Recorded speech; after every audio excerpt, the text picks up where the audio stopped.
night film at the Toronto Film Festival. Oh my God, you must be so excited. We're very excited. With Paul. Like, that's very cool. I know, how perfect is that? But, wow, I cannot wait to see that film. But we're here to talk about 9 right now. We'll talk about creation another time. But congratulations on this, because you have never done voice work before, which I find extremely odd. My first What time. was that like for you? It was exciting for me. I saw Shane Acker's short film. I thought it was extraordinary. I was really excited to work with him. I knew nothing about how this whole thing works and how they do it, and so it was kind of an eye-opening experience for me. But I thoroughly enjoyed it. So do you have to use kind of like a different acting muscle? Because most of the time you're in this booth by yourself, like, oh gosh, what do I do? How do I react? You know, that kind of thing. Yeah, it's more akin to doing, the closest thing to it that I'd done was doing like blue screen, green screen work in movies that have CGI. So it felt a little bit like that. Yeah.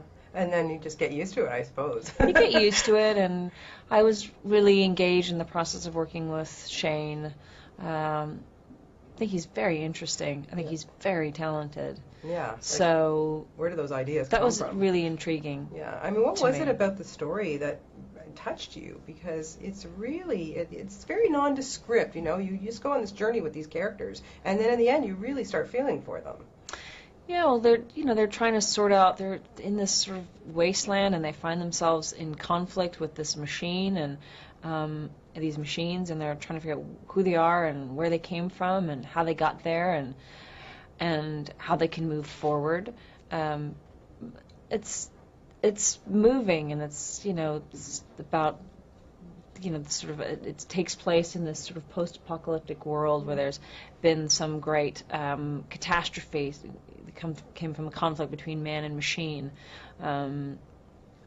which I think is probably relevant. Yeah. Oh yeah, for sure. That's scary stuff. And think about it. Yeah. And it's just visually, it's I think it's really special. Yeah. Never visually. Seen anything like that before. It's just beautiful. And the character that you voice, that you play, is Seven, and she's kind of a kick-butt kind of burlap sack.